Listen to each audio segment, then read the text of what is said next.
结婚6年，我终于怀孕。我也知道，爱我爱到可以死的程衍肉体出轨了。大家好，开始今天的分享之前，希望你能给人间烟火点个订阅，我将会分享更多优质的内容。我见到了穆萧，我老公的出轨对象。现在我从楼下低头看，正好看见他们在太阳底下正吻得热火朝天，我的心宛若被刀割一般。突然，我似乎听到了什么，真是的，就不能换个凉快点的地方吗？这个任务做得真费劲，无语了。小小姐那么好的人，怎么就瞎眼看上了这个狗东西？是我的错觉吗？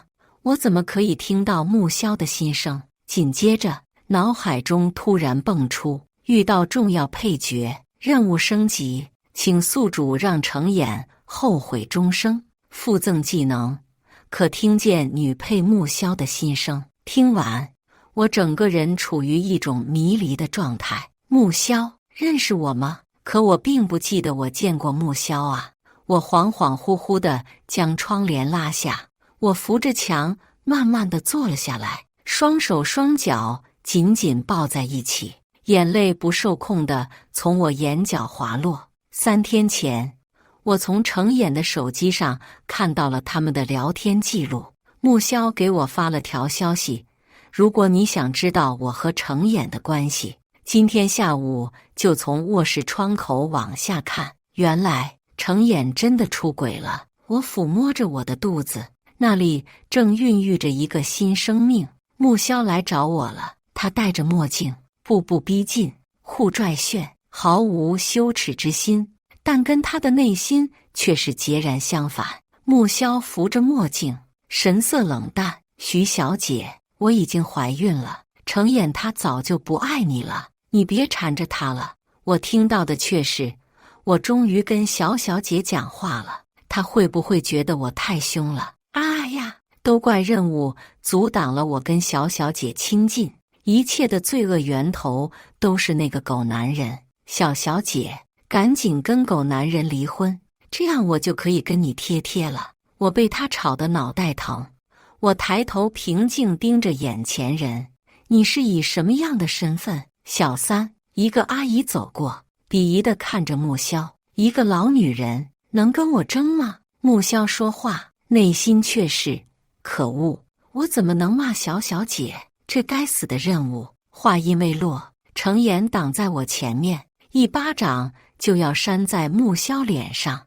我好心地推了他一把，穆萧这才没被打中。姐姐还是爱我的，我得赶快让他们离婚，让姐姐回归。虽然跟程衍那些都是假的，但姐姐不知道啊，回头我得解释清楚。我再次沉默了。系统，他也是主神候选人，姑且算吧，也可以说是你的狂热粉。程衍没理他，转头紧紧盯着我。小小，你没事吧？我甩开他的手，没搭理他。程衍痛心说着，小小，你信我，我会给你一个解释的。我脑子很疼，不愿意跟程衍鬼扯，自己往楼上走去。我恨你程衍，我要让你付出同等代价。似乎所有人都默认程衍就是宠妻狂魔，他始终坚定地站在我前面，为我抵挡所有人的流言蜚语。结婚不久，程衍母亲得知我曾做过手术，怀孕的概率极低，他母亲便明里暗里贬低我，还私自给程衍安排相亲。我气得心口一阵阵酸涩。我和程衍还没离婚呢。那天晚上，程衍跟他妈大吵一架，他妈拿着棍子冲我打来。他为了保护我，背部被揍出淤青，还有一条蜈蚣般伤疤，至今仍在他的后背。每每我用手抚摸着，我总会心疼得发颤。然而他只是摇了摇头。我怎么舍得我媳妇被打？他眼中带着星光，满眼只有我一人，独一无二的偏爱，让我内心的小鹿迷失了方向。他时常出差，每次回来都会给我带一束红玫瑰。他会给我做好早餐。我生理期疼痛，他便会推掉一切工作，一天都陪着我。我天马行空的想象，他总是热烈回应着我。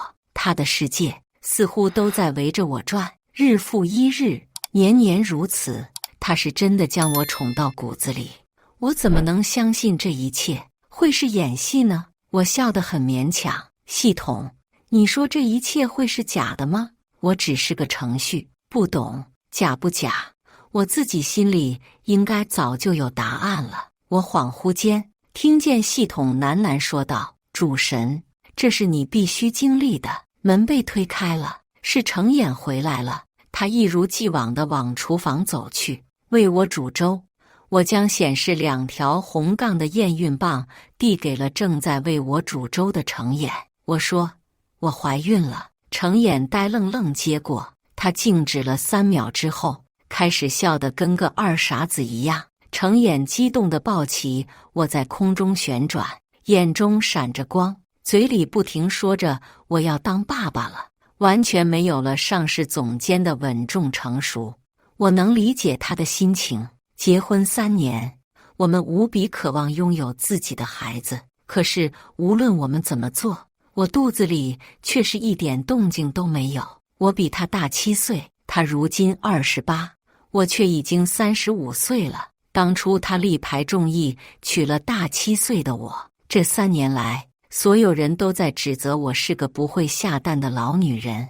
有一次，程眼妈妈当着我的面直接叫他跟我离婚，他直接跟家里闹掰，带我到澳门定居。他对我那么好，我怎能不爱他？为了他，视甜如命的我强忍呕吐，喝了好几年中药，医院去了无数次，大大小小的手术在我光滑的腹部留下无数疤痕。每次人工受精，那种机械捅进身体的冰冷刺痛感让我几乎想死，那真的很痛。我摸着自己的下腹，心里越发委屈。程眼低头亲吻我的眼角，如若珍宝一样将我抱到沙发上。程眼，他是真的爱惨了我，可为什么他竟然能同另外一个女人睡在一起，还装作什么事情都没有发生？整整3年，他跟我演了整整3年。如果不是我3天前碰巧看到那女人给他发的消息，我现在还一直像个傻子一样被程眼蒙在鼓里。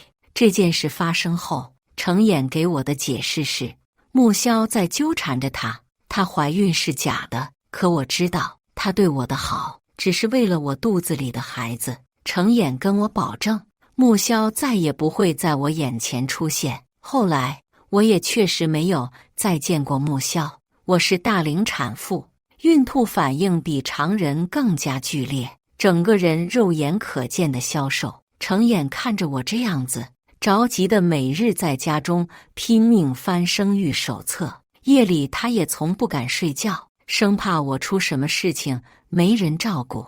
他找遍了所有途径，最后知道云南有个大夫开的偏方十分有效，但这个大夫性情古怪，他看不顺眼的人，就算是给他几百万，他也不会开。后来程眼不知用什么方法把大夫给请了过来，专门为我调理，直到我看到他腿上贴满了膏药，我才知道他在大夫家前冒雨跪了2天1夜。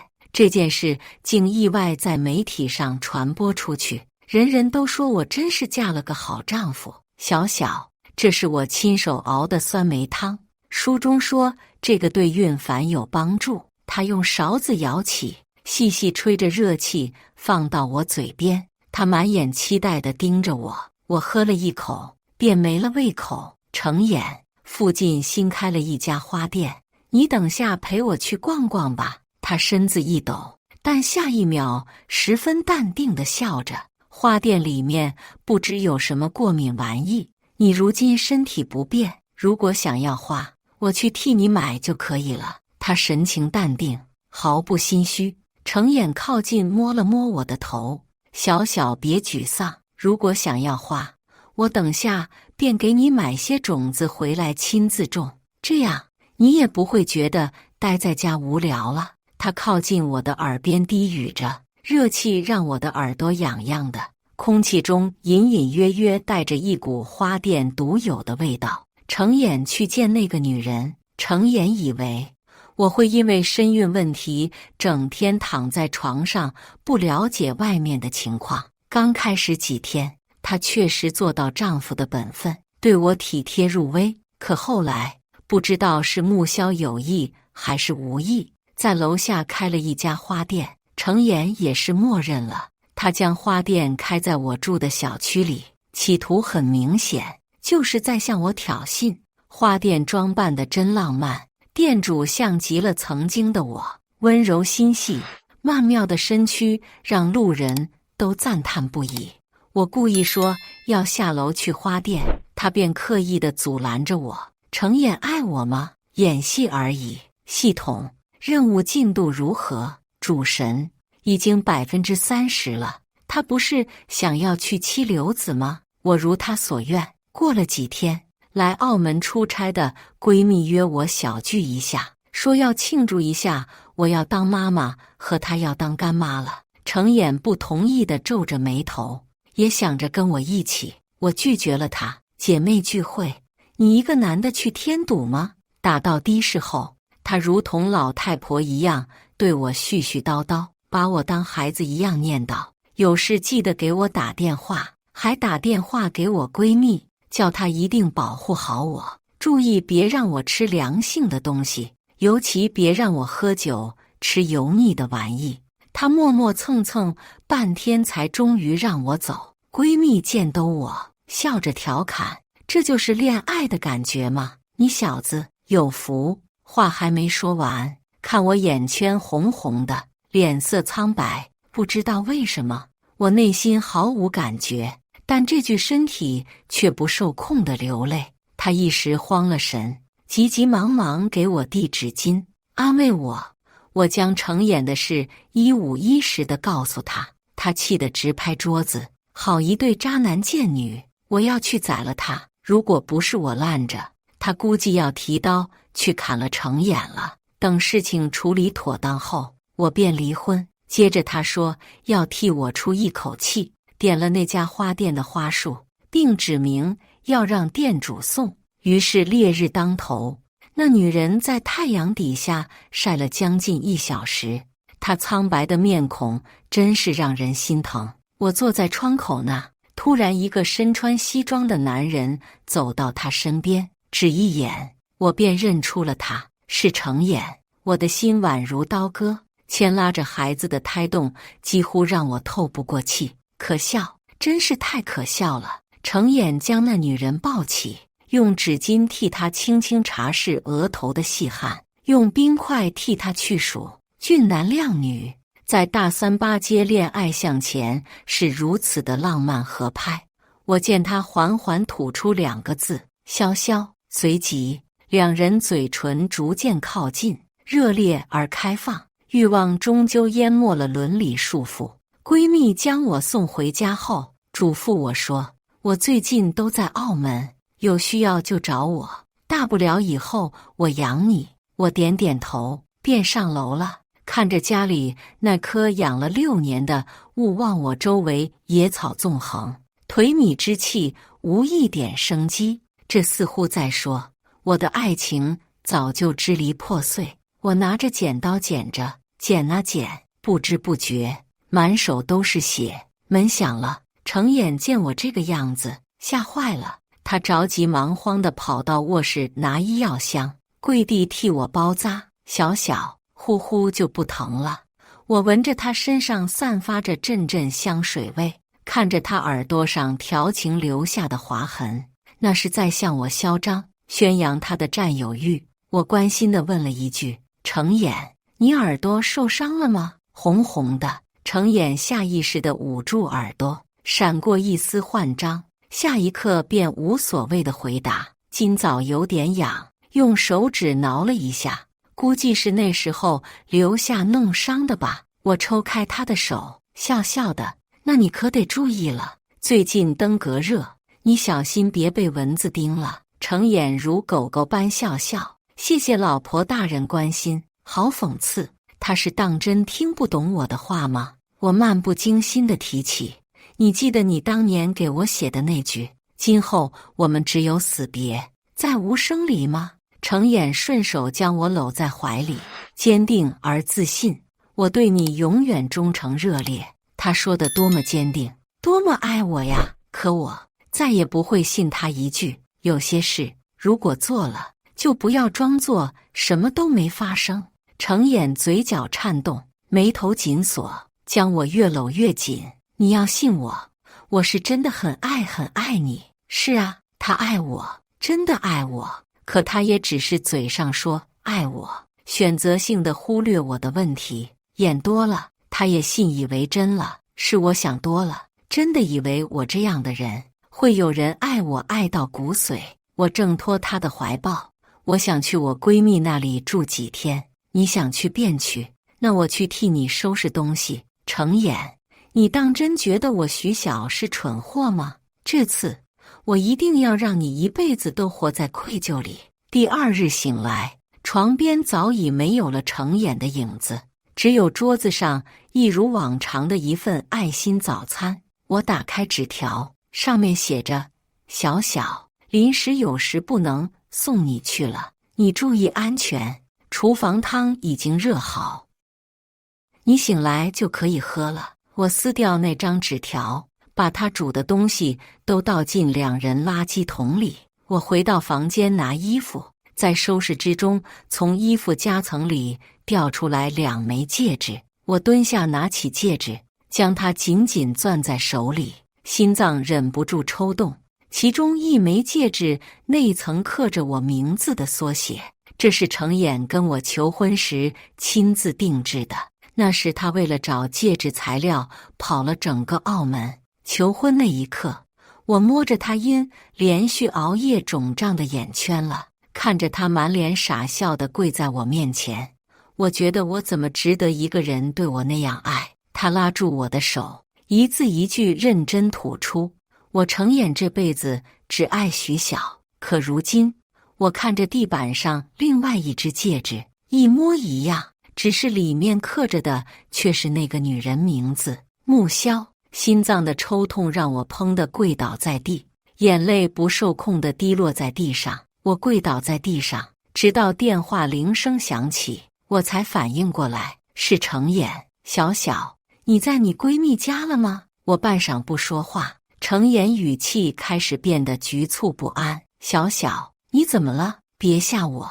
我以为我会如同疯婆子那样去质疑他，丧失理智的想要寻求一个原因，可我居然能够淡定的回应：挂了吧，我现在正在收拾东西。我径直挂断了电话，回头看着那张床头婚纱照，一男一女笑得如此甜蜜灿烂。程眼，这6年你当真是爱我，还是只是逢场作戏？想起曾经的点滴，我只觉得可笑。这样的人又怎么值得我留恋？爱情也会随着时间变质的，程眼终究不值得我留恋。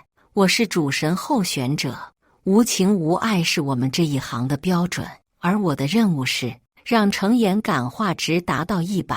不过系统出 bug， 把我投送到大山里之后就陷入沉睡了，而我也失忆了。我第一次见程眼，我狼狈不堪，刚从大山逃出来，可得我身无分文，全身脏兮兮的，程眼却丝毫不介意，将我这个小乞丐带回了家。起初我或许对他有一点旖旎的想法，可后来系统苏醒，我记忆恢复，就一心只把他当作任务对象，想早日成为主神。直到有一次，我发烧迷糊中说了一句：我想吃烤红薯。于是程眼冒着大雨去给我买红薯，带到我眼前，雨水溅湿了他的头发。他憨憨地傻笑着：喏，红薯给你买来了。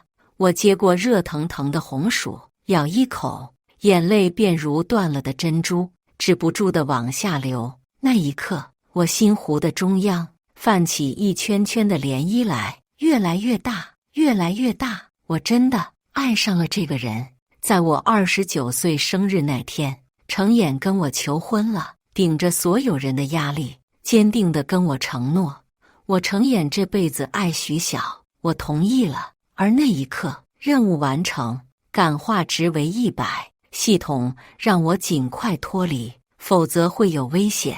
于是，我为了留下来，主动拔出我的神骨。筋骨抽离时，全身骨头被打碎了，重新粘合，皮肤宛若被硫酸腐蚀，炙热难耐。冷风吹进每一丝缝隙，钻心刺骨的麻疼。可我无怨，为了程衍，我可以做任何事。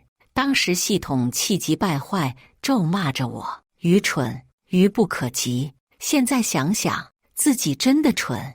为了一个男人，神骨拔除，最后只听见系统深深叹了口气，喃喃自语：这都是命中注定啊。为了逗我开心，闺蜜特意给我买了黎明演唱会的门票，我没心情，便转手将门票挂在闲鱼卖了出去。很快，这2张票就有人收了。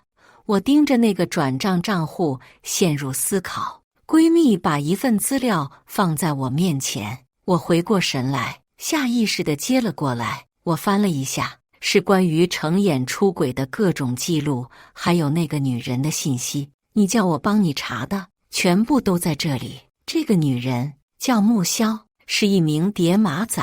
程衍跟她是在3年前认识的。程衍在玩百家乐时见到她，或许是氛围影响，他们睡在了一起。程衍本想当做什么也没发生，花钱叫穆萧离开澳门，没想到穆萧居然怀孕了。我记得那段时间，程衍日日早出晚归，是去照顾她吧。再后来，穆萧为了救程衍出了车祸，孩子也没有了。所以这几年，程衍一直背着我跟穆萧在一起，直到现在还如同热恋般的情侣。闺蜜忍不住替我委屈，冲着程衍就是一顿破口大骂，还想一夫多妻，就应该物理阉割了程衍。我拍来拍她的背，眼神闪过一丝决断。他已经不是那个程衍了，他欠我的，我会拿回来的。闺蜜突然惊叫起来，你看，这是不是那对狗男女？演唱会上2人热情吻的画面正在现场直播。我这才想起，那个账户就是程衍的，一边跟我要出差，一边买票看演唱会。我又再次听到穆萧的心声，真想替小小姐咬死你。我忍不住扑哧一笑，这人跟我想的不一样。在脑中问了下系统，你知道他谁吗？系统支支吾吾地说着，无法查询。系统不知道的是，我已经恢复记忆了。第2天，我来到医院手术，我看见了陪在穆萧身边的程衍。穆萧嘟囔着嘴，程衍摸着他的头，他们如同一对甜蜜的新婚夫妻。受不了自己，接下来还要装怀孕他就不能赶紧离婚，这样小小姐就只会喜欢我一个了。我有点汗颜。终于，叫号机叫到我的名字，程衍闪过一丝紧张，四处张望着。我推开诊疗室的门，将手术单递给了医生。医生看我的样子，安慰我说没有孩子，2人世界也挺好的。我打了麻药，躺在手术台上，用手抚摸着3个月大的肚子。下辈子不要遇上我这样的妈妈。手术完毕，我醒来之后，钻心的抽疼，身体空落落的。那扁平的肚子似乎已经证明我和程衍再无可能。闺蜜给喂了几口粥，看我憔悴的样子，骂骂咧咧道：“程衍这个狗玩意。”我咧嘴笑着，何必为了一个不相干的人生气呢？你后悔过吗？闺蜜小心翼翼地问着。后悔？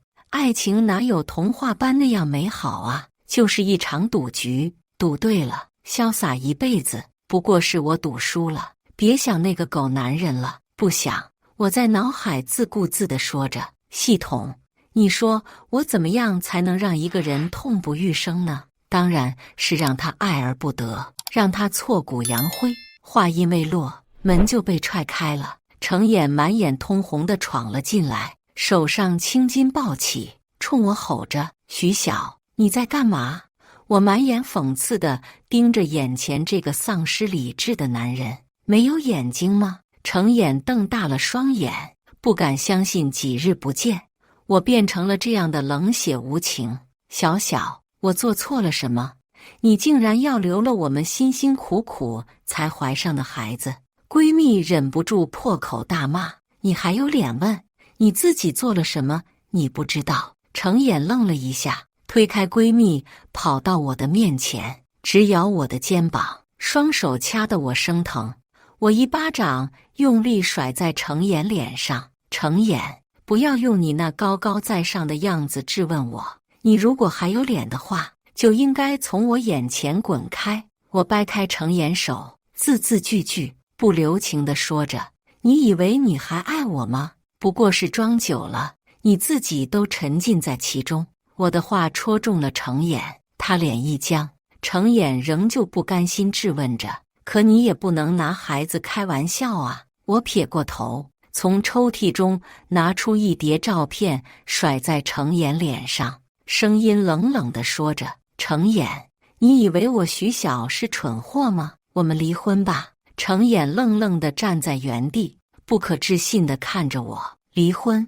程眼突然变了一个人，偏执地嘶吼：“我不允许！这6年来，我一直辛辛苦苦养着你，人都有犯错的时候，你就不能理解我吗？”我突然觉得我不认识他了，我从未真正了解过他。程眼似乎觉得自己的话过于偏激了，慌忙解释说：“我不是这个意思，你听我说。”我叫来了保安，看着保安将他拉出去，迟来的深情比草都贱。过后，程眼总在找办法求我原谅，看我想要下床，程眼哼哼唧唧伸出手想要扶我，我侧身躲过，程眼脸色闪过一丝苍白，手悬在半空不知所措，转身十分颓丧离开了。我看也没看他一眼，只是自顾自跟闺蜜煲着电话粥。程眼脸皮厚得很，1日3餐依旧坚持每天给我亲自送爱心餐，但每送一次，我就把餐盒倒在他脸上一次。我知道程眼的性子，越是得不到，他便会像狗一样舔着你求你原谅，但这些只是小小惩罚，还不够。我想了想，看着眼前的人，不过想要我原谅你，也不是没有办法。我慢慢勾着他上钩：“你去跟李艳玩局百家乐，如果你能赢，我便原谅你。”说完，程眼脸色满是惊喜：“好好好，我一定赢给你看。”回公寓后，闺蜜不可置信地看着我，笑：“你真的就那么容易原谅他？”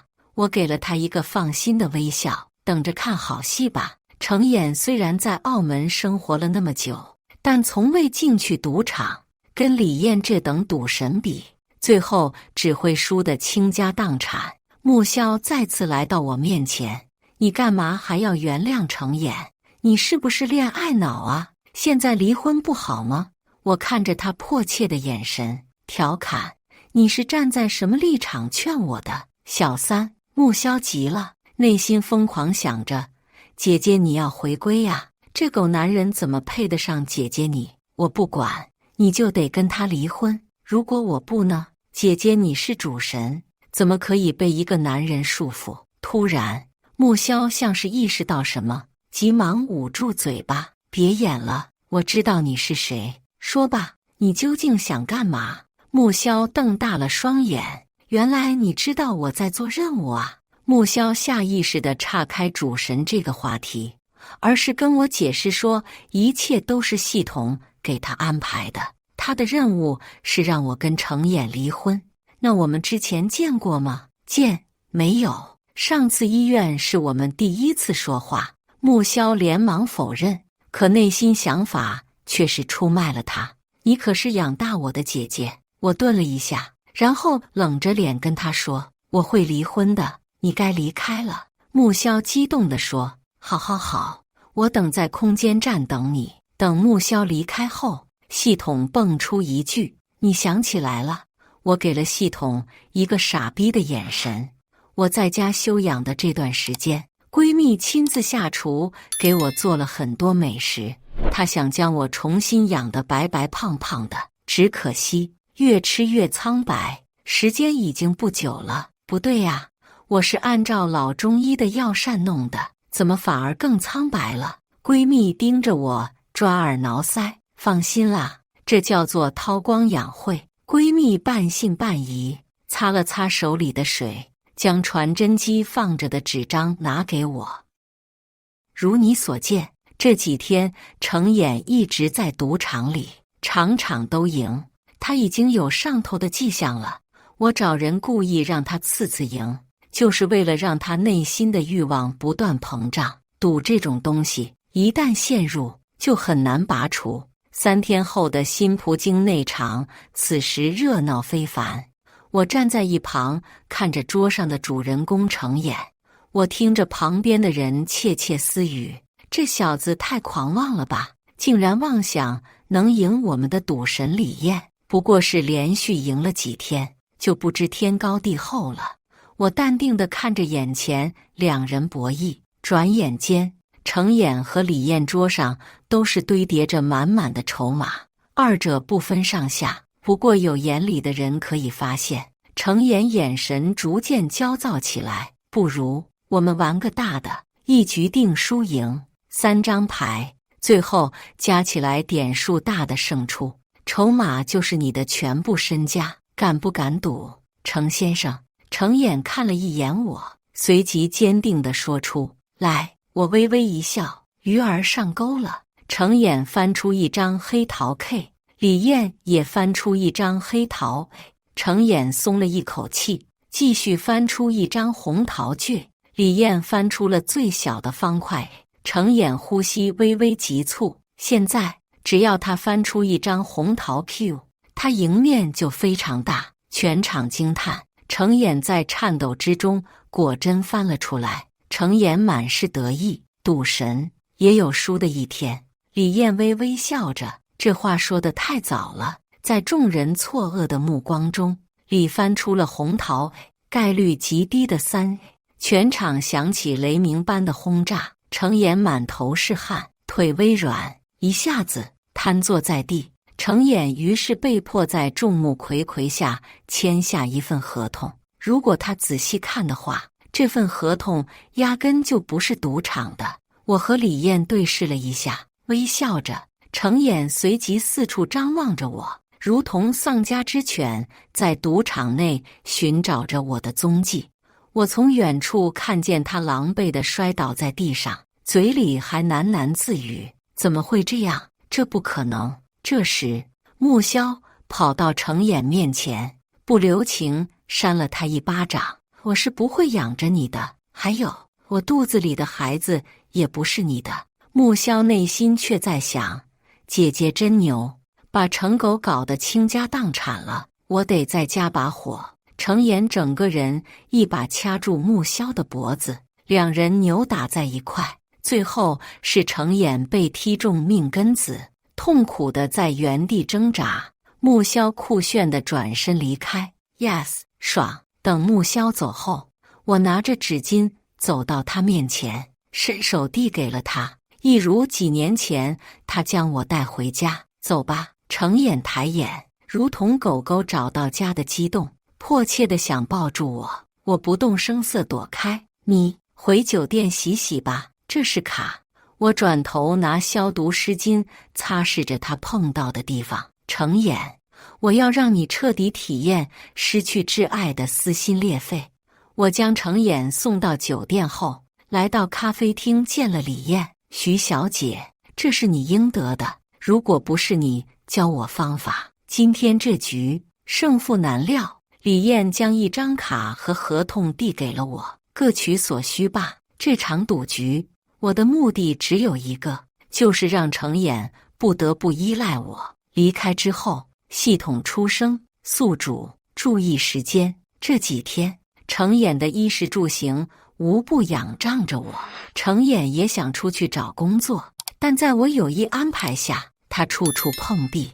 我看着他为了2块钱公交费低头羞耻地跟我说着，我内心无比爽，但表面还是体贴地安慰着：没事，我会一直陪着你的。程眼颓丧的眼神充斥着希望。小小，谢谢你还愿意陪在我身边。我温柔点点头，一副我爱你爱到骨子的深情状。等程眼出去后，我的表情立刻沉了下来。我打电话给律师，我去找你。走到大街上，我总觉得那里不对劲。下一秒，眼前出现一辆特斯拉向我狂奔而来。我看清里面坐着的人是穆萧，她宛若一个疯女人，不要命的狂踩油门。这穆萧怎么跟变了个人一样？任务者已经离开，这是原本剧情恶毒女配做的事情。我大脑快速计算着逃离路径，突然我被人猛地推开了，是程眼。特斯拉狠狠撞击着程眼，程眼犹如一道抛物线一样摔落在地。我低头沉默，一副被吓到不敢做什么，实际上脑子却是在跟系统讨论着。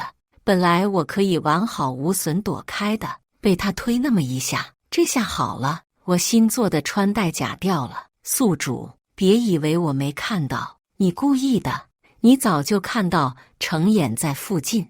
我确实看到程眼了，在车来冲来的一瞬间，我早已计算好一切，算好了程眼会不顾一切的救我，算好了他不会立刻死亡，余生程眼只会在床上躺着。救护车响起，人人慌乱窜逃。我看见程眼闭眼前冲我说了一句：等我醒来，我重新娶你一次。医生十分悲痛，同我解释道：您丈夫如今是个植物人，能不能醒看天命。我眼泪虚的一下就下来了，身体不受控的往后瘫在墙上，一副完全接受不了的样子。医生拍了拍我，不要太担心。医生走后，我看着躺在床上昏迷不醒的程眼，悲伤立刻收起来。系统在脑海中笑着：你可以去当变脸师了。看到他这样子，我真觉得爽爆了。来吧，又该继续了。我握住程眼的手，深情地望着程眼，你快醒来吧，我真的舍不得你。为了更逼真，我还向系统借了眼药水。后面几天，我贴心地为他擦身、换药，扮演着一个称职的妻子。医院其他人看来，我真是个痴情忠诚。直到他妈妈来了，再次打破这平静。程眼妈妈一进来，便冲着我喊：你这个扫把星，要不是你，我儿子怎么会躺在这里？说着，他还想伸手过来打我。此时，一个值班医生拦住了他：这位夫人，请你注意。我唯唯诺诺地往病床看去，内心冷笑。清醒着看到对你深情的我被自己母亲辱骂自己什么也不能干的滋味难受吧。程眼妈妈被保安拉出去，那个值班医生同情地看了我一眼，慰问着我：你没事吧？我摇了摇头，勉强笑着，只听见值班医生忍不住的感慨声。他走后，我当着程眼地面无声地啜泣着，随即要强地擦干眼泪，当做什么也没有发生的走了出去。我来到律师事务所，跟律师讨论着，写了份遗嘱之后，我再次来到医院，发现程眼门口多了2个保安，他们受到他妈妈的命令，抵制我进去照顾。于是，我每天拎着一个华丽的空餐盒，站在窗口上，深情地盯着程眼。这个视角，意识清醒的程眼是能看到我的，我就是要让他愧疚，让他后悔对不起我。时间快到了，宿主知道了。在离开的那天，例行送完盒子后，我来到了闺蜜办公的地方，缓缓说着：以后没有我，你要照顾好自己。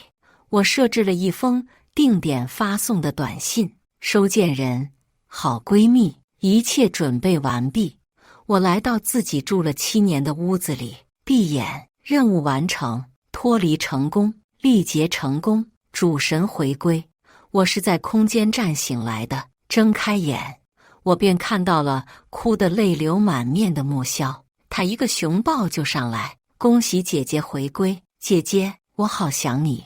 我一个脑壳子就敲过去，你干嘛凑这趟浑水？木萧耸耸地说，这不是想让你早日回归吗？我是主神，为了真正做到无欲无求无情，我必须经受此次情劫。系统，给我看那个世界的后续。在我离开的第10天，程衍苏醒了。程衍醒来后的第一件事就是去寻我，但却率先收到律师递给他的离婚协议以及我的遗嘱。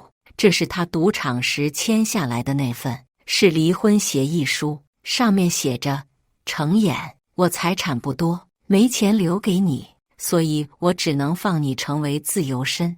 程衍揉碎了那张纸，满脸痛苦，不敢相信。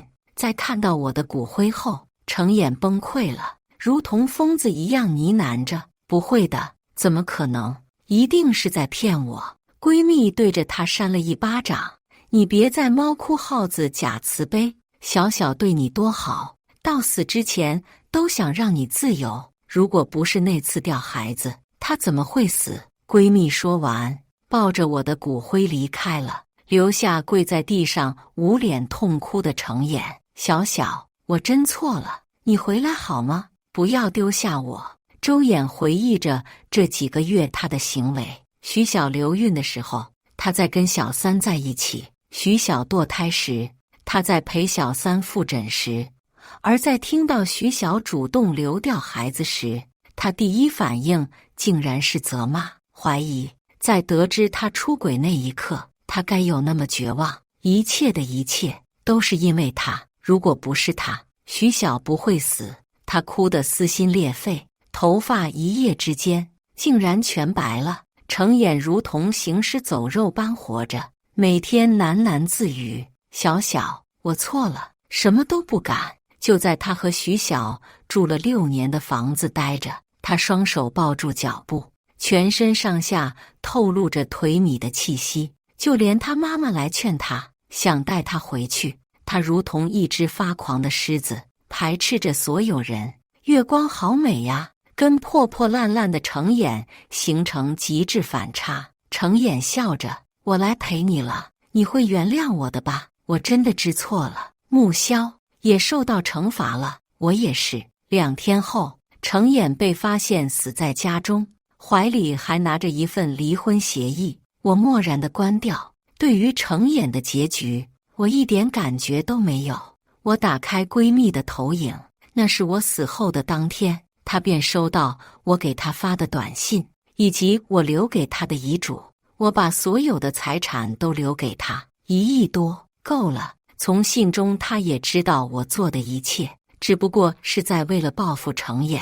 闺蜜亲自将我的尸体带到火葬场焚烧，嘴里念叨着下辈子我们还做姐妹。她按照我说的，将我的骨灰撒在了海里。她对着大海嘶吼着：徐小，下辈子勇敢罪自己，不要再因为情情爱爱受罪。1个月后，她得知程衍死了，心情无比舒爽。程衍葬礼的时候，她还专门去群嘲了一下他。她穿着最鲜艳的红色，戴着最华丽的戒指，对着她母亲输出：生的儿子同你一样，就是智障结合体，死了好，死了才不会污染空气。离开后，闺蜜紧握着李艳的手，看着远方说道：老公，你说小小下辈子还会记得我吧？李艳叹了一声：会的，徐小姐那么优秀重情重义的人，不过当真是天妒英才呀。关闭了屏幕，我摸了一下我眼角的泪水，我看着暗处，默默地说着：让程衍下辈子投胎成猪吧，这样就不会祸害人了。系统抽搐了一下：主神，你真是好计划。全剧完。接下来是我们本期第2个故事。男人提起裤子，算盘敲得明明白白，却总有些天真的女人指望上位做正房。我不记得这是找上门的第几个女人，但她是最聪明的一个。女人坐在对面，梁泽说想娶我，但你不同意离婚。梁泽是我的老公，但也只是名义上的而已。我微微抬头看她，女人被我盯得有些不自在，不断喝着咖啡。既然没有爱了，不如放她走。我看到女人的手上有一枚戒指，很朴素的款式，大约是她耳钉价值的1/3，而这对耳钉曾经出现在梁泽的消费记录里。我将手顺着桌子伸到他面前，亮闪闪的美甲被一颗更闪的钻石比了下去。姑娘，离了婚，我这钻就要分成2半了，换做你，舍得吗？我语气淡淡的，进一步推波助澜。而且，你宁可要一个吃了药也只能坚持10分钟的老男人，也不肯回头吗？何晴抬头，短暂震惊后马上又恢复平静。确实，我和梁泽已经超过5年没有夫妻生活，可我不但知道他不行，还能断定不久的将来他会彻底丧失这项功能。姑娘，你有体面的工作，看起来不错的婚姻，如果我没猜错，孩子应该不大，为了这么个男人，不值得。我的语气不容置疑，虽然不了解对面的女人，但我清楚自己的老公。果然，他皱了皱眉。你知道我将身体靠回沙发，不置可否。梁泽色胆包天，但又不想因此丢了工作，所以那些懂事的已婚少妇变成了他的目标，或许以钱财，或许以权力，愿者上钩。晚上梁泽加班回家已是半夜。老婆，你知道的，我最受不了这些野女人掏心掏肺的对我好。梁泽轻佻的声音传来，我胃内一阵翻滚。他选择他们，无非是为了好脱身。就算怀孕，绝大多数女人都会选择结婚证上的那个男人做接盘侠。据他所说，何晴已经提出离婚，甚至打算不要孩子，只为能给梁泽生一个自己的孩子。这些都让梁泽非常害怕。听他绘声绘色的讲述，我心里一阵冷笑。他显然低估了这个女人，何晴绝非他嘴里说的那么蠢。他目的明确，演技精湛，见好就收。短短月余的露水姻缘就拿到了50万，这可不是一个恋爱脑会做出来的事情。而且他要的也不仅仅是这50万，还是我老婆有办法。梁泽凑过来，在我额头吻了一下。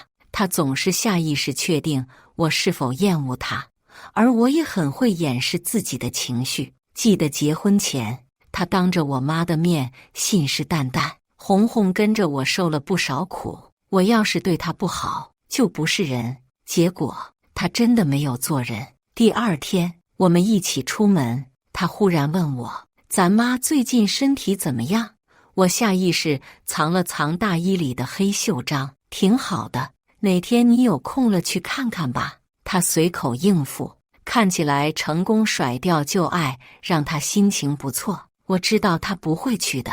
10年间，梁泽一次都没去过，他只是试探，而我也早已习惯说谎。我妈是昨天走的，没有葬礼，没有送别，甚至我刚刚从火葬场出来，就赶去替梁泽善后。10年前，母亲被查出白血病，梁泽出钱进行了骨髓移植，可最终还是复发。他走的那天，外面阴雨绵绵，病房里也散发着潮湿的消毒水味道。母亲罕见地恢复了理智，让我凑到她嘴边，孩子，放我走吧。声音很轻，却在我脑海里响起一声惊雷。这一天还是到了，我带着骨灰回到母亲的老家，将她和外婆安置在一起。如今我已经没有什么可失去的了，是时候了。半个月后，梁泽的电话如约而至，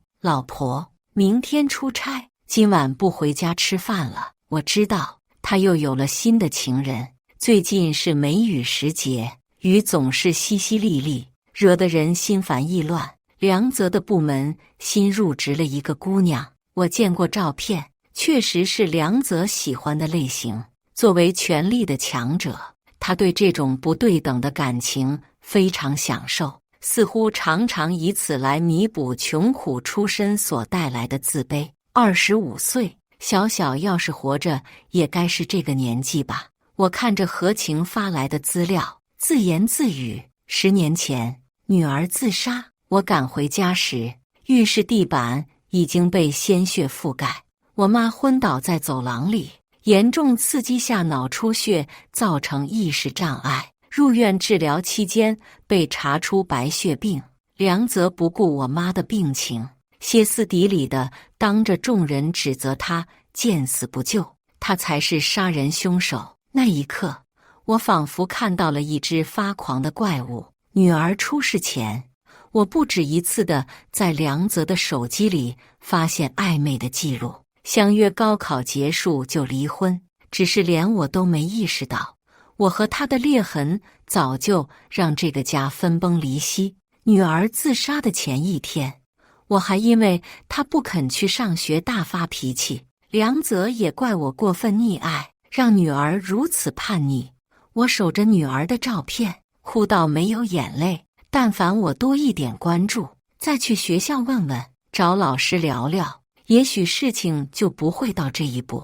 女儿的死让我万念俱灰，可母亲的病又把我拉回现实。除了白血病，她还确诊了阿尔兹海默症。梁泽此刻已经原形毕露，钱不是问题，但我必须扮演好妻子的角色。起初，我为了尽早骨髓移植，答应了他的条件。后来，趁我在家庭聚会喝醉，他将一个陌生男人带回家。再次醒来时，一架摄影机摆在床尾，黑洞洞的镜头正不偏不倚地对准我们。不知道咱妈和你的领导看到这些照片会怎么想。至今我都记得梁泽丑陋的嘴脸，像一只猴子，手舞足蹈地招摇过市。我只好屈从。越来越多的钱经由我手放进衣帽间的隔板里，越来越多的交易将我捆住。他需要一片遮羞布，而我是最好的人选。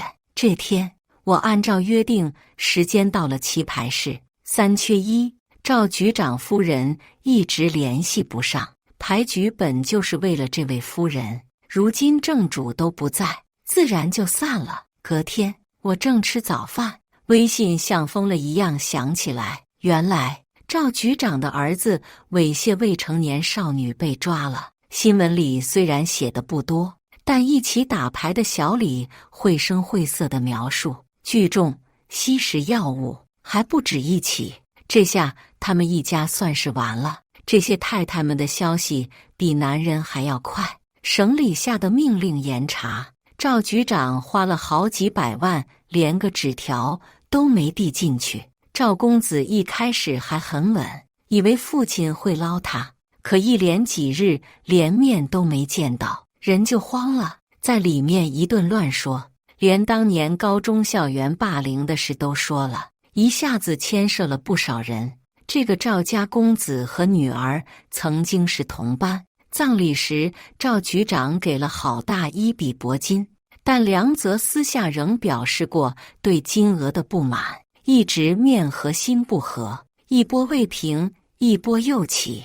儿子的事还没解决，赵局长又被实名举报贪腐问题，辐射面越来越广。梁泽虽然幸灾乐祸，但也收敛了很多，难得1-2个月都没去出差。梁泽的情人大都是同事或者客户，这几年随着年龄变大，能吸引到的女人也让他越发提不起兴致。这次的女孩倒有些与众不同，刚结婚半年，身上兼顾着少女和少妇2种气质，把梁泽迷得神魂颠倒。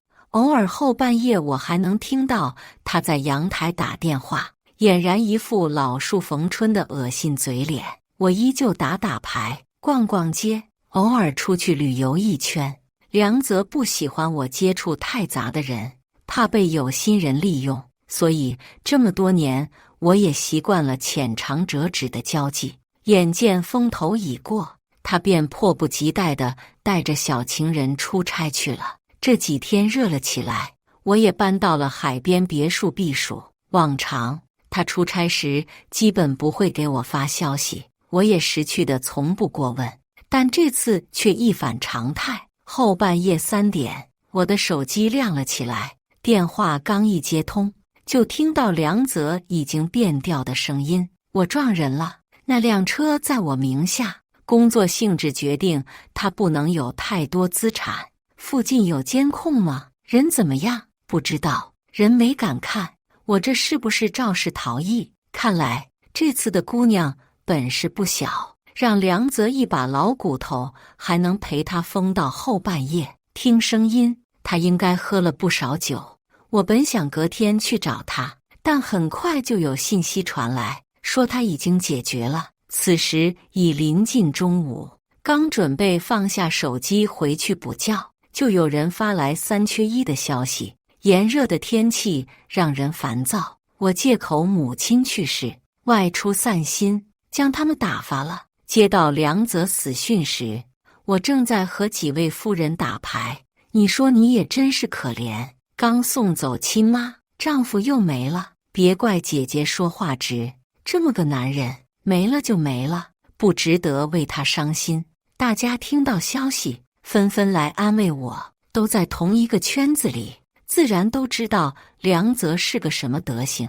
何晴作为单位代表陪我去医院认尸，我指尖颤抖，根本无法签字。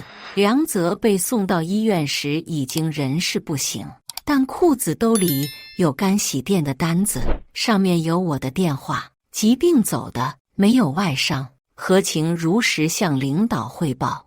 我抬头看他拿着电话的右手，我的钻戒戴在他手上竟出奇的合适。我领回了尸体。葬礼上，我见到了梁泽的小情人，他脸上没有一滴泪。握手时，我能读懂他的口型。恭喜！葬礼结束后，我将自己关在家里，等待着最后的结局。很快，何晴的电话打来，出事了。我知道，聪明的女人从不多问。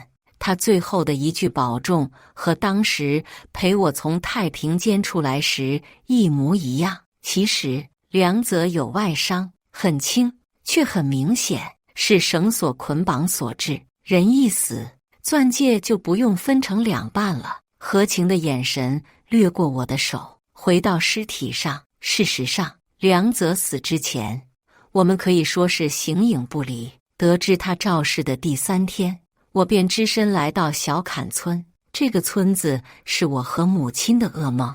母亲16岁被拐卖到这，遭受过非人的虐待，一直到我10岁才被解救出去。外婆说，母亲眼睁睁看着第1个女儿被扔进猪圈吃掉。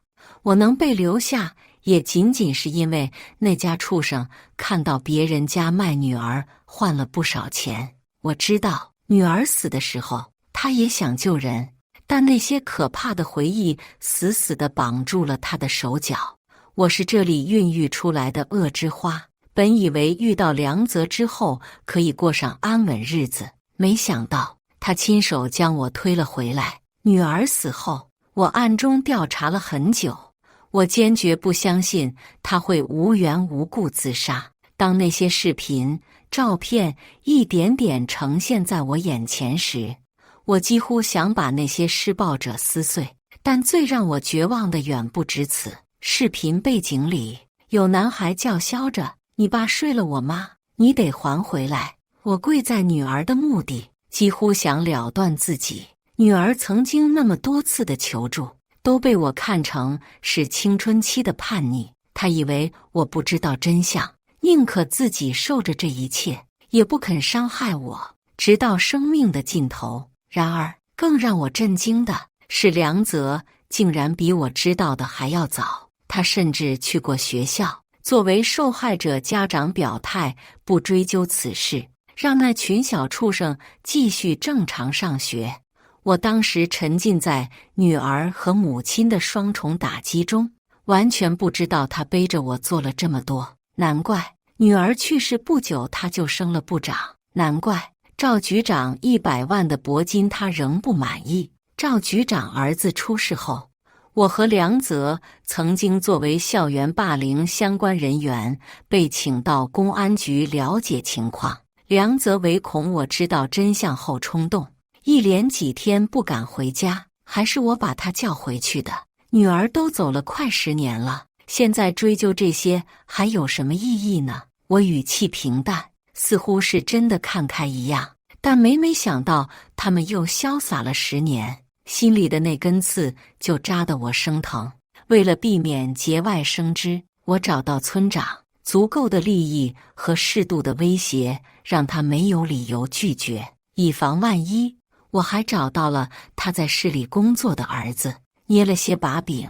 他马上听话的给他爸打来电话：爹，你可千万别到处说去，掉脑袋的。村长对儿子的话深信不疑，向我保证在村里的一切事宜不会有人过问。在这种鸟不拉屎的偏远小山村，村长就是最高领导，只要他点头，没人会管闲事。再次见到梁泽，他躺在污秽不堪的废旧猪圈里，浑身上下只有一条贞洁裤，裤子前端布满锋利的铁刺，稍有膨胀就会万箭穿心。他眼窝凹陷，脚上拴着铁链，进院的动静显然惊动了他。他残喘着向我爬来，眼睛涣散而无神。我冷冷地看了看匍匐在脚边的男人，狠狠地冲他腹部踢去。他吃痛一声，但由于太过虚弱，连叫喊的声音都发不出。一个女人从屋内走出来：要带了吗？梁泽的眼睛忽然睁大了一些，不可思议地看着我：怎么不认识了？我高跟鞋碾过他的小指：一个被窝睡不出2种人，别太高看我。如提线木偶般可以随意操控的妻子，一夜之间角色互换。梁泽狠命用头撞旁边的矮墙，奈何墙面早被棉被裹住，他只是徒劳。刚刚从屋里出来的女人不是别人，正是梁泽新情人何晴。把他招进来后，两人光速鬼混到一起。女人叫沈夏，名字是我起的。此刻他熟练地接过我递出去的药，注射进梁泽的身体。地上的男人拼命挣扎，却只能眼睁睁看着液体流入他的静脉。这是什么？他声音嘶哑，猩红的眼睛看向我：维生素，怕你死掉。我轻蔑地笑了笑，他已经吃了7年多的维生素，其实都是雌激素。我将瓶子里的保健品替换成雌激素，经常在我吃的同时递给他2颗。他见我也吃，便从未生疑。大概3年前，我开始在他的大衣内都发现助力的药。和多年未见的老同学吃饭，也有人打趣他越来越娘了。我冷眼旁观，有种看试验成功的快感。梁哥，告诉你是维生素了，还不信？沈夏拔下针头钳，娇嗔地拍了一下梁泽，针头歪向一边，他痛得浑身一颤。这间屋子在村子最角落，是我前段时间旅游路过时花钱买下的。我刚把行李收拾妥当，院门响了。红姐，我是二憨，给你送点粮食。听到对方自报家门，我才放心去开门。二憨是我小时候的邻居，因为发烧坏了脑子，有点傻。村里的孩子欺负他，我就护着他，因为除了他，没人肯陪我玩。也不知女儿是不是遗传了我这点，她也曾不顾一切地护着沈夏，才被那些小畜生欺负。阿姨，对不起，是我害了她。第一次找到沈夏时，她跪在地上磕头如捣蒜，娇嫩的两颊被自己扇得红肿起来。沈夏是单亲家庭，母亲在洗头房工作，靠身体赚钱，她经常因此受欺负。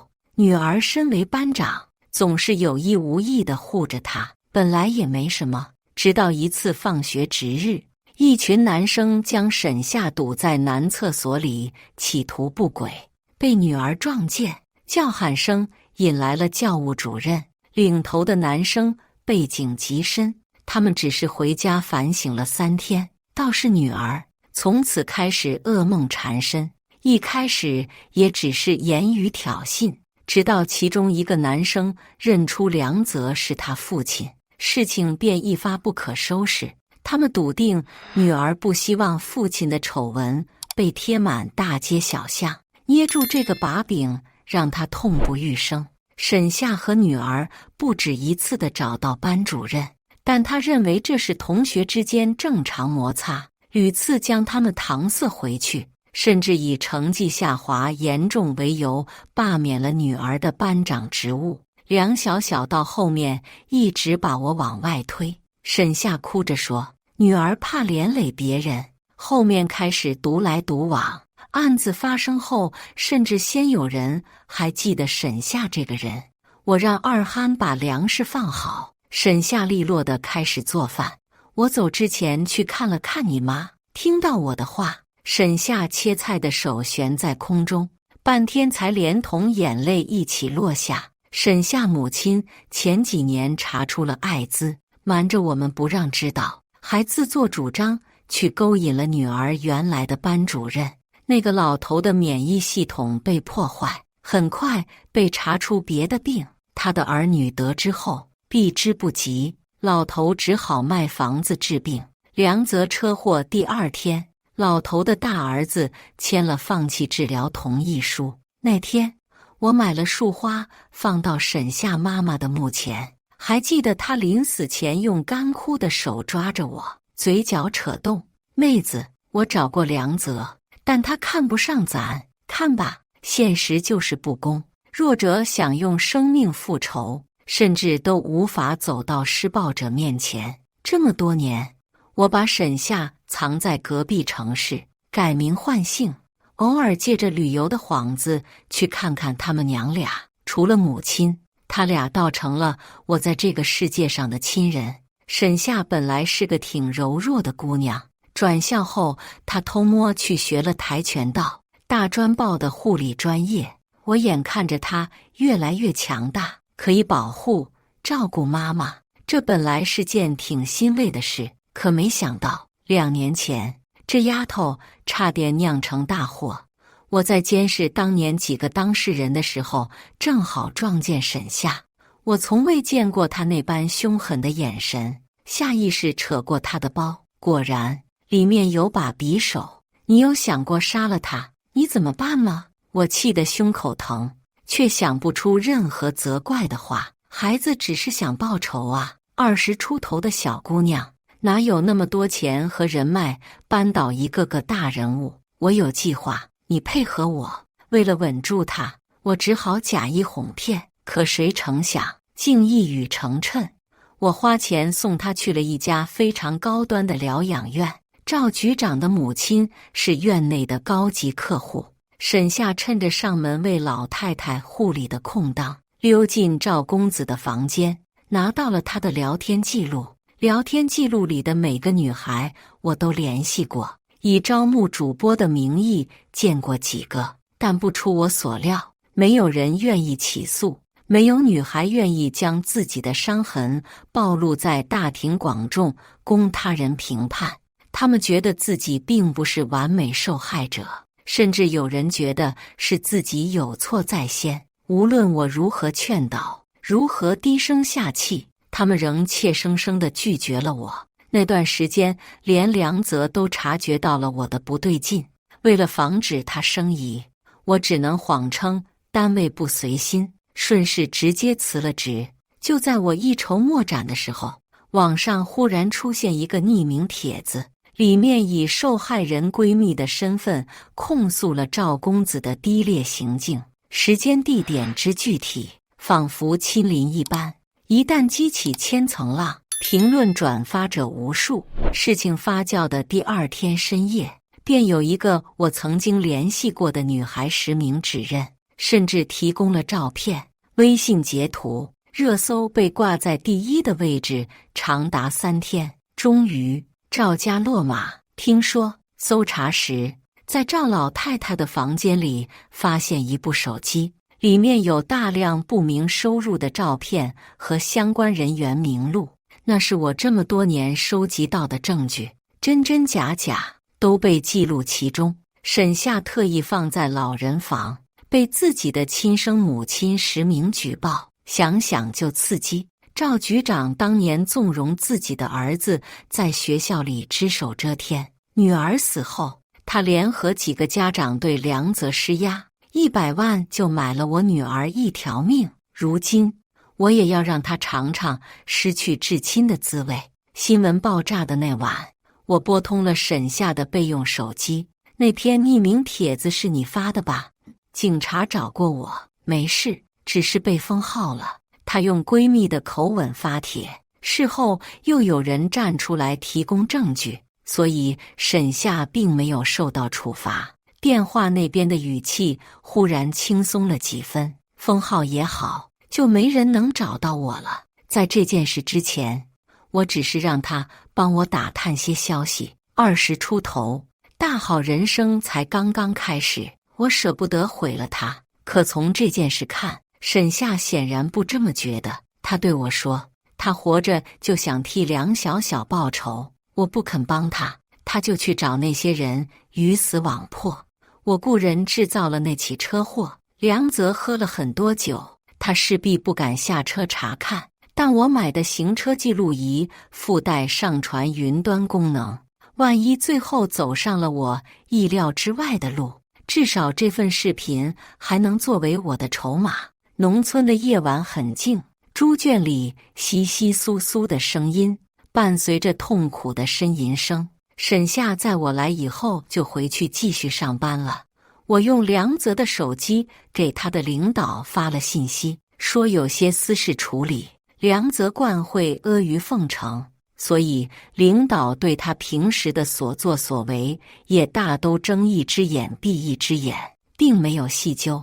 二憨偶尔会过来看我，他智力一直停留在4、5岁，家里人给他买了个媳妇，他不会那些男女之事，眼看40多了也没给家里添丁。前几年老人相继去世，媳妇也跑了，二憨靠着给村长家种地养活自己。二憨，你想出去吗？正午的大日头烤得人头晕，我们躲在大树下闲聊。不想，我得等婆娘回来，她眼睛不好，回来找不见我该着急了。她家买回来的姑娘有一只眼瞎了，是婆婆打瞎的。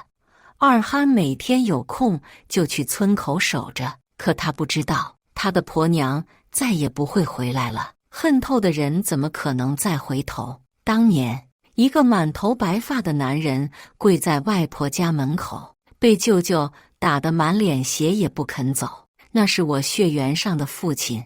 母亲被吓得精神崩溃，大把大把地薅着头发。我哭喊着从屋里拿着锄头抡向他，让他滚。他骂我白眼狼。我张牙舞爪地拿着菜刀在后面追。那晚，外婆抱着我哭，好好的闺女逼成了疯子，好好的孙女逼成了阎王。梁泽并不知道我这段过往，他只认为我与他一样，是穷人家出身，能吃苦，能容忍。殊不知，他婚后对我做的那些，我小时候就见过了，只是他不该得寸进尺，作茧自缚，托何晴和沈夏的功劳。真正找到梁泽头上的工作并不多，再加上他和领导请了假，消失几天，也并没有人发现端倪。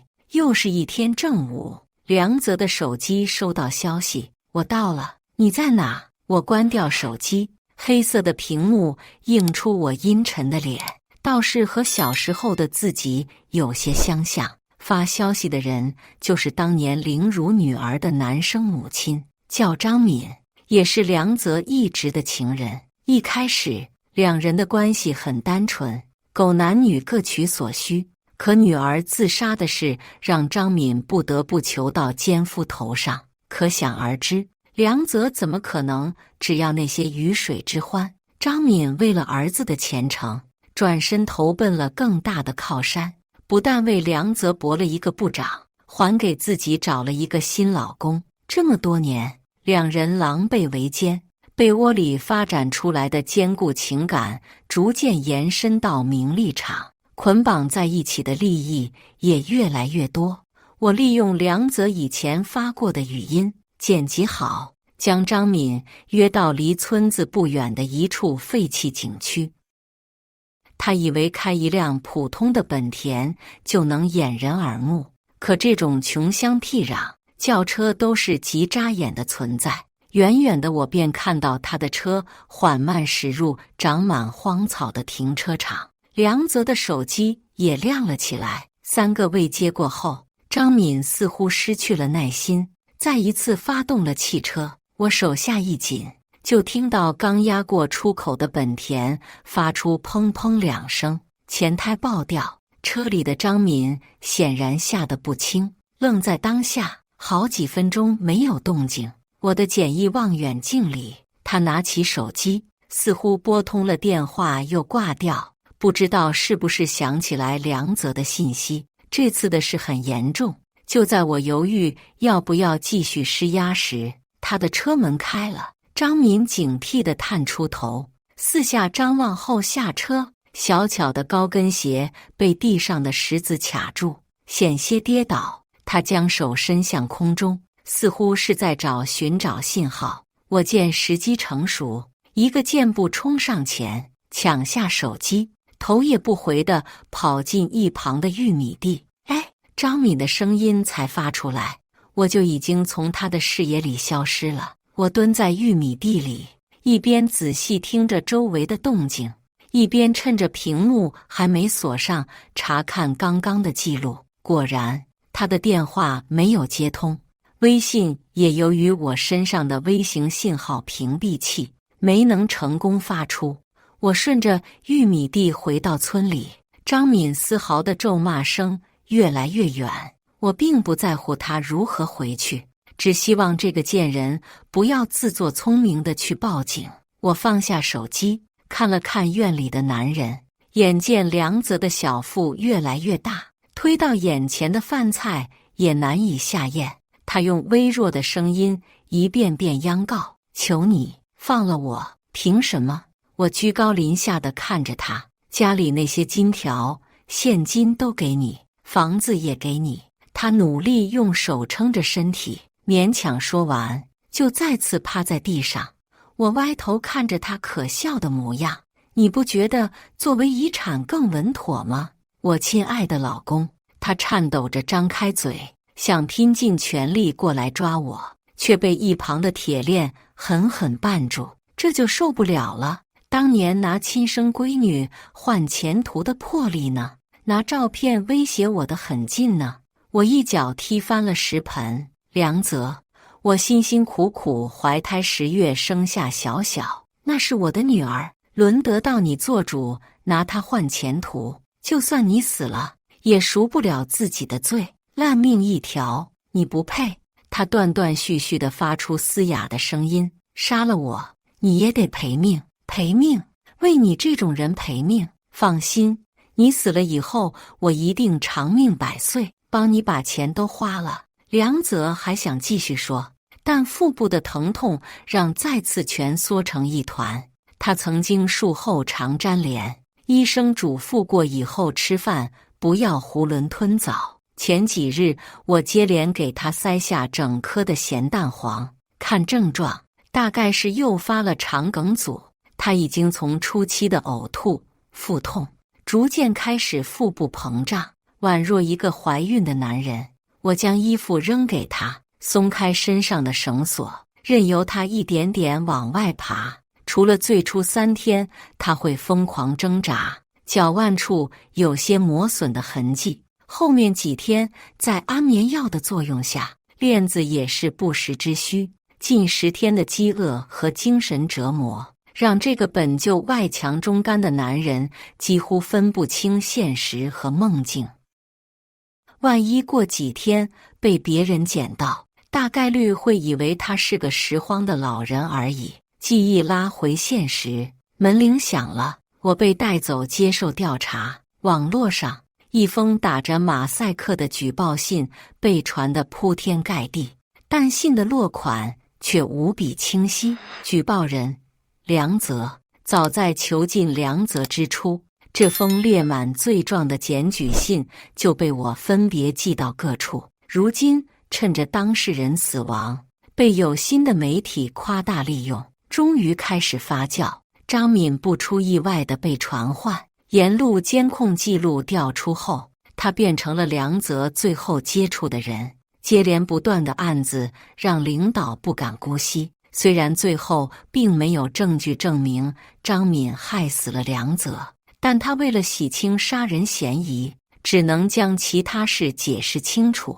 他并不知道那封检举信里到底列了多少，越是顾左右而言，他越是破绽百出。最后，怕是这辈子再难出那道铁门了。当然，我和沈夏也被叫去。梁部长在出差的第3天就让我先回去了。他说自己有点私事。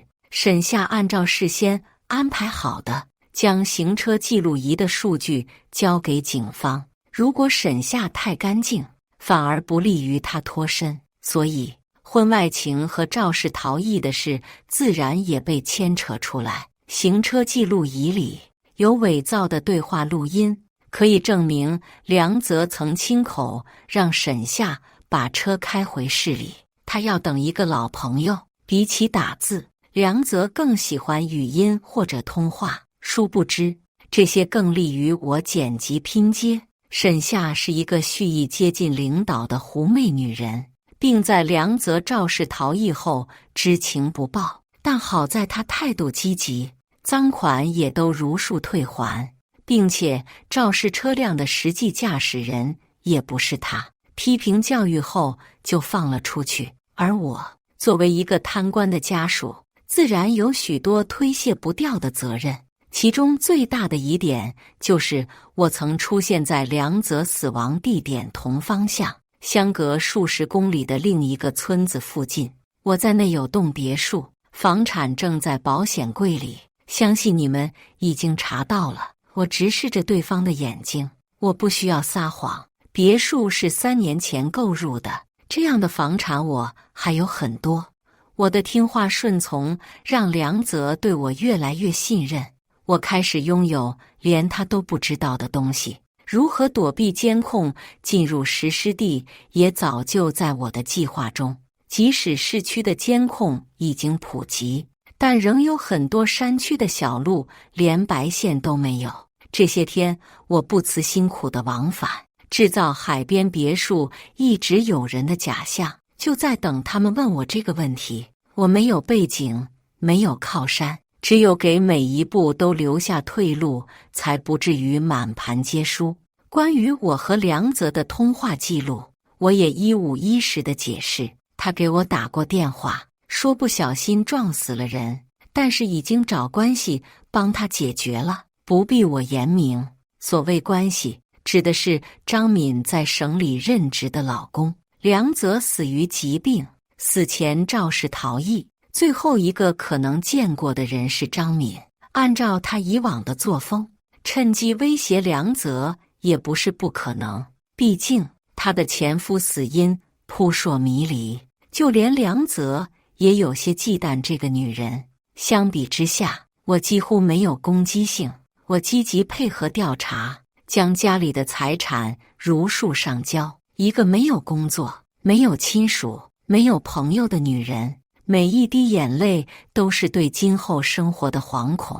这么多年，稍微认识我的人都知道，我为了钱从不管梁泽的私生活。调查持续了半个月，我便很少再接到电话。家里被翻了个底朝天，除了眼下这个一房一厅，其他的东西都被收走拍卖。沈夏因为道德问题被领导叫去喝茶，主动辞职，出国深造。我坐在窗前，看着夕阳一点点落下，本以为大仇得报，心里会空虚，生活会失去方向，原来并没有。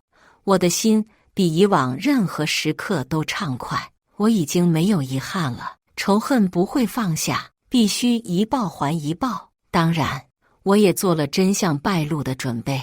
人总有侥幸的心理，也要有坦诚一切的勇气。3年前，我被查出白血病，最近止痛药越吃越多，可能很快也要支撑不住。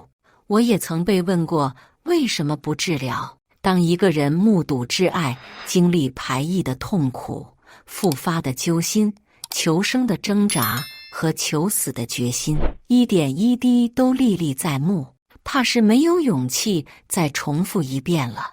我甚至有些感激母亲的遗传，让我在绝望中生出强大的勇气。天渐渐暗了，我在关节隐隐的疼痛中睡去。也许某天，警察拿着逮捕令站在门口时，却发现我已经死在床上。以上就是今天分享的故事。